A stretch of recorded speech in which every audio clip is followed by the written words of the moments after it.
What does this mean going forward? Listen, Jack Flaherty is healthy. He was throwing hard in spring training, or just throwing the way he should in spring training.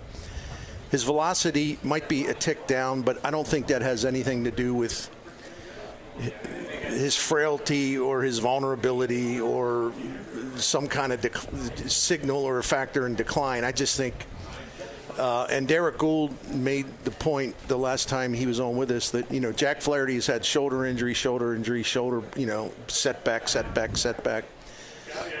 And in Derek's opinion, basically, and Jack's talked about it, I suppose, it affected his balance a little bit. He's trying to recalibrate everything, because he just hadn't pitched all that much. And so maybe looking back on it, it was going to take some time. But the thing about the guy, and Jim, you and I talked about this. So we're not being front runners because he pitched today. We talked about it. Yeah, the walks were ridiculous, but he fought like hell to prevent the roof from coming in. I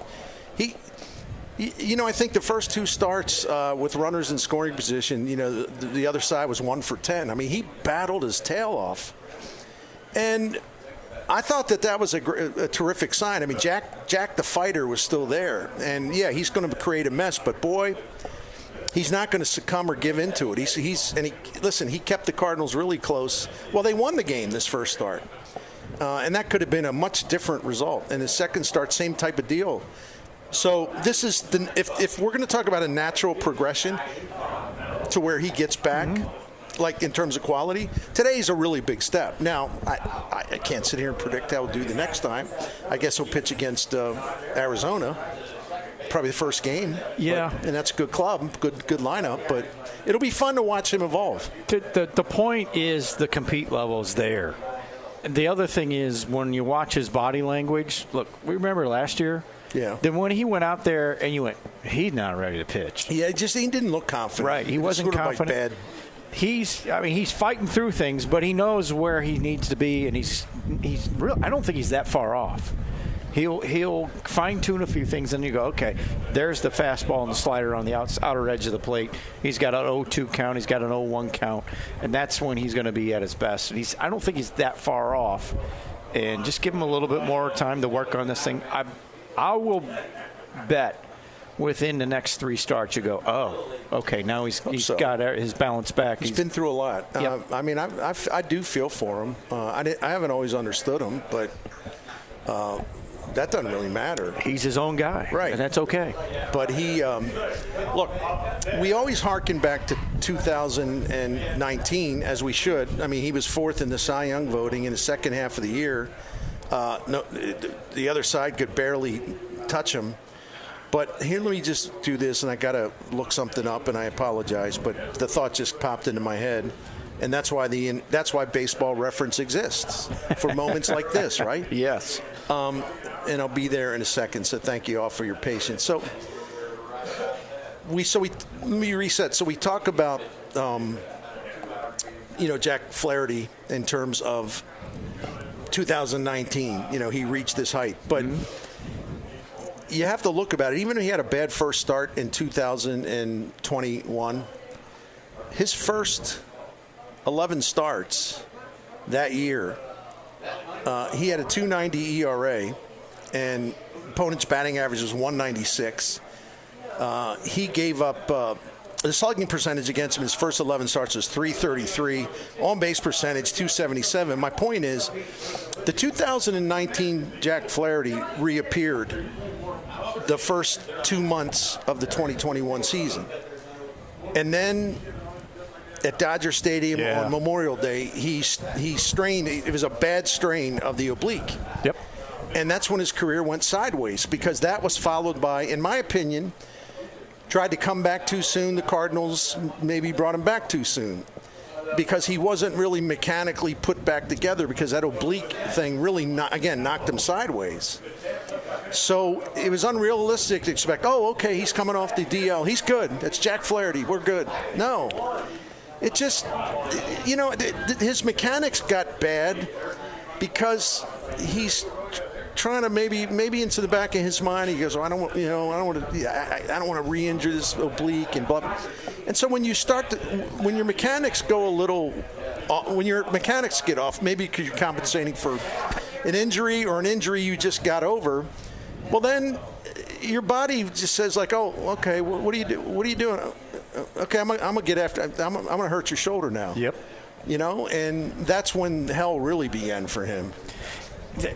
And I think Jack was a lot smarter this time around. I think the Cardinals were a lot smarter.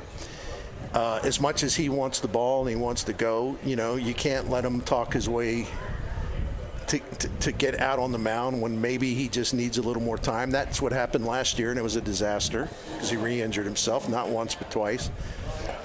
So I just hope the dude's got peace of mind and all the bad stuff's cleared out of his head, and because it ain't easy for guys at that level if they aspire to be top level at what they do.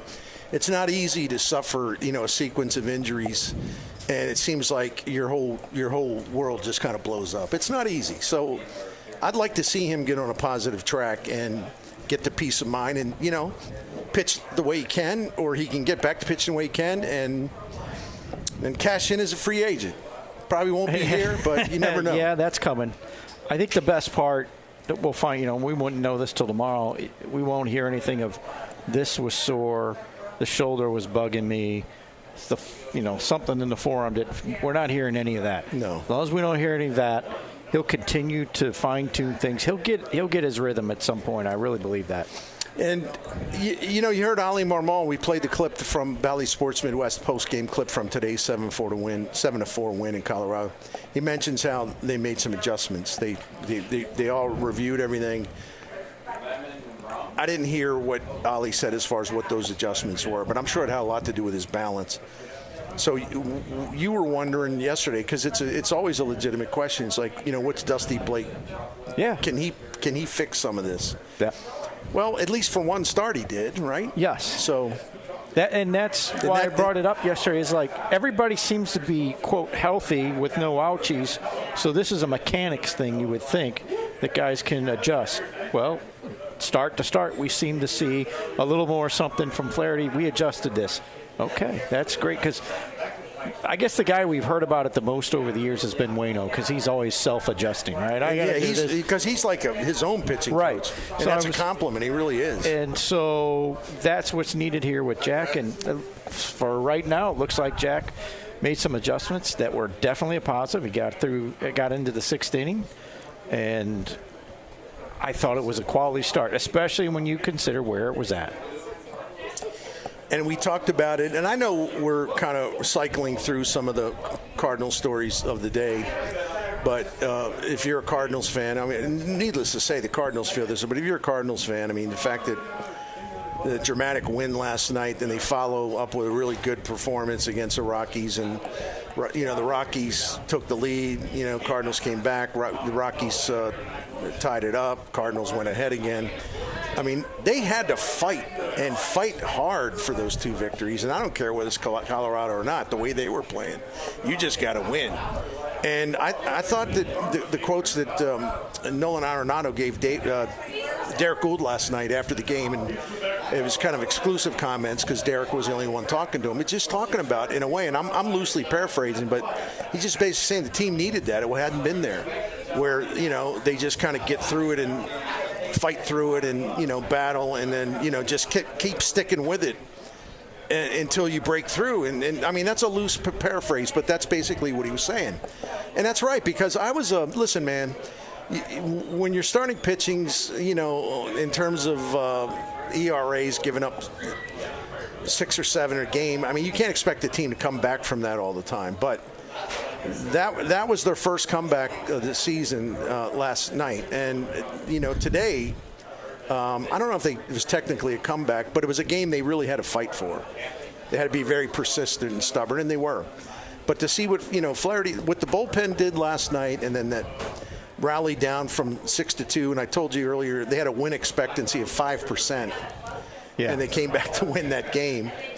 And, you know, to see the people that helped make it happen, and to see to see Jordan Walker, and to see what Gorman is doing, to see what Burleson is doing. Goldschmidt is the gold standard. Arenado is the gold standard. You know they're going to come through. But then now it looks like it's liftoff time for Tyler O'Neill. It looks like it's blast-off time for him. And he looks like he's running well. He's worked out in his mind, this idea that maybe he had to hold back to stay healthy. If, in fact, he's gotten through that, that's only a positive. So there's a lot of really positive things. It's 2 games, but you can pull a lot of positive stuff out of it because stuff that has not been happening, Well, let's go back to last night's win. Before the rally and the hit by Arenado, it was, and if you're in that dugout, you're thinking, our guy, and you're thinking Miklasz, and he just got lit up again. Yep. Gave up 6. Here we go again. Here comes the Ferris wheel. We're just going round and round and that round. Definitely can be demoralizing. Yeah, you have to fight against that. You were swept at home by the Braves. You lost 2 or 3 to the Brewers, and now you've got this Rocky team about ready to take the second game in a row against you. You're going, what's going on? Won here? the series. 3-3 road trip. That's the way they were playing. That's good. And then that hit. And here's the other thing. There's always got to be somebody opening the door. The Rockies opened the door because they were walking batters and they made the error at second base by McMahon. You're like, oh my goodness, bases loaded. Can we really find a way? And Arenado said, yeah, I'm the leader. Here we go. Double, bases cleared. But Goldie walked before that. Yeah, that's a very good point. He got to run home, And it was like, okay, this is more like the way this team's supposed to go, and that's what they're thinking in that dugout. Then you get the kid, hits the home run in the 9th, and Nolan Gorman. I mean, you start to see a little bit more of the cycle. Then today, who did it again? Again, another Gorman hit late in the ball game when it matters most, not overwhelmed by any pressure. So, yeah, it always is a cliche, but you're looking for a takeoff point. This is a little bit more of a takeoff point, I think. And, you look at the young guys, specifically Jordan Walker, so much happened late in that game last night. Don't forget, the top of the 7th, they're down 6-2. He starts off that inning with a single. And I believe he came around to score. And then even today, after the Rockies had tied it up, he singles and came around to score. So you not only have this 20-year-old fellow doing really, really, really, really well, even as talented and as hyped as he's been, he's living up to what everybody said about him. But he's sort of like, I know what I'm doing. I've been here. He is not fazed by anything. No. So, the point I'm trying to make, it took the long road to get there, was just like the big comeback last night, and then the go-ahead charge after the Rockies tied the score. He was in the middle of both of those things. And in both times, it was the only hit he had in the game. So my point being, here's a rookie. It's like all good things must end. The hitting streak's going to come to an end. Maybe this is the night. Last night it looked like it. Maybe so. He was 0 for 3. So what? Team needs me. Leadoff single in the 7th. Today, 0 for 3. What's up? Leadoff single in the 8th, I believe it was, and then he comes around to score. So he's stepping up, and he's doing the kind of things that you would expect from a seasoned veteran. Yeah, I know how to handle this. I've been in these situations before. The guy is just a marvel. He's just a marvel. And Gorman is just ridiculous. I mean, that dude, for someone that young to identify his own flaws, serious flaws, knowing that could prevent, those flaws could prevent him from becoming a big-time hitter in Major League Baseball. And for him to spend the whole winter ironing that out, correcting those flaws, retraining his mind as far as plate discipline. For a 22-year-old guy who ended his rookie season on a really down note, that is mighty impressive. And I don't even want to hear small sample stuff because he is a different hitter. This isn't like a young guy getting lucky in his second season. I gave the stats already about his strikeout rate being down, his walk rate way up. He's not chasing pitches. So this stuff is not accidental. This is what he worked on doing. 22 years old, man. We had It's just ridiculous. Yeah, almost 23, May 10th. There were people on this show before he ever got here, and they told you, Bernie, it's in his DNA to, when he struggles, he adjusts and he fixes it. And he came up, he did well, and then he struggled at the very end. To your point, the offseason was his adjustment. Here he is. He's back on top again. And he's got to prove it over time. But again, I just, you know what the good thing about this is? He had a really good idea of what he needed to do to become a more complete hitter and not as vulnerable, where he's getting himself out. So he did it. He trained his mind to do it, right? Yep. And if you're that young and you reset your mind and your hitting approach to overcome the things that can hold you down, once you train your mind to do that, when you get into hard times, as they all do, he's got that experience and he's got that knowledge that, okay, I know what I have to do to reset. There's no need to worry about this and make it worse. I know what I have to do because I did it. I spent all winter and then I got it done. That's really encouraging stuff there. And I just think the kid's phenomenal. And what a show he's putting on. Those are the characteristics, the adjustment characteristics you're talking about. He's one of the best hitters in the majors. That make you a really good major league player as opposed to just a guy who wanders around and grip it and rip it. Yeah, that's the difference. Because he could have fallen into that trap. I was going to say Joey Gallo, but the one thing about Joey Gallo, he always drew a lot of walks, you know. He did. So his high on-base percentage, even when he was hitting, 198 or whatever, he was on base a lot. But how many grip it and rip it guys have we seen who just, what do you want? I hit a 420-foot home run. Hit ball far.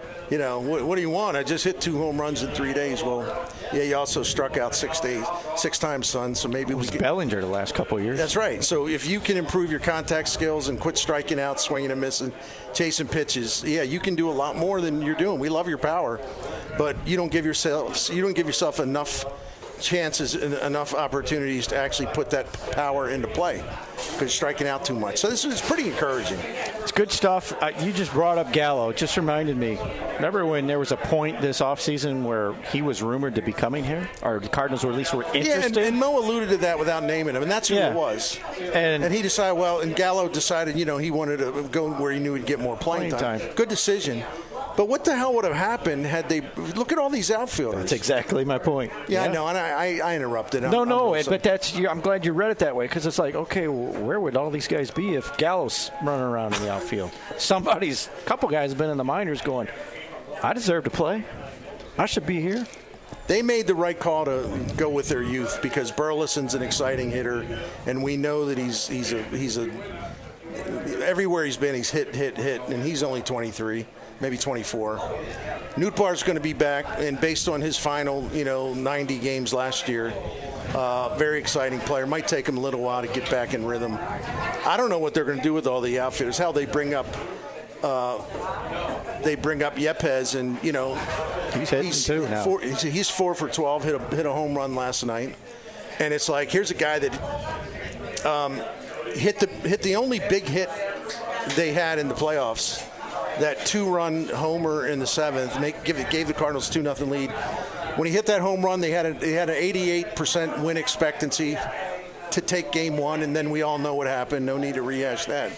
But here's a guy actually stepped up more than anybody on that team in terms of the hitters in that series against Philadelphia. And now, if you just sort of rank the outfielders, and I know Yepes is a DH type as well. It's obvious. More of that. He's probably at the bottom of the list, and that kind of tells you they got a really good thing going on, right?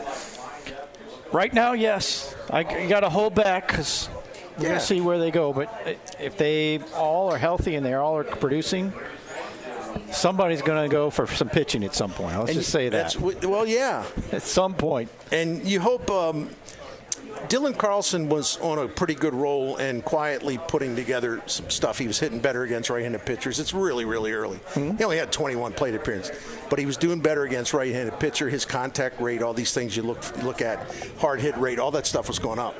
So he was off to a quietly good start, although needs more power. If you look at the fancy pants stat, though, the quality of his contact tell you that he should have had a slugging percentage much higher than 350. But that's the way it goes. You actually have to do it. So, but he was quietly starting to put it together, and now I just hope for his sake that he makes it back soon with this neck issue, and it's not recurring, and he can stay healthy. Because, you want all these guys to be at their best, and then it's, pardon the cliche, may the best man win. They got a lot of outfielders, though. Yeah, they do. It's okay. And with no disrespect to those guys, this crowded outfield, I think I will take this one over. Well, Piscotty, Randall Grichuk, They went through a group, didn't they? Tommy Pham's the save. I love Tommy, actually. We got along great, and I just enjoyed his whole vibe. But but these guys are young and they're already this good.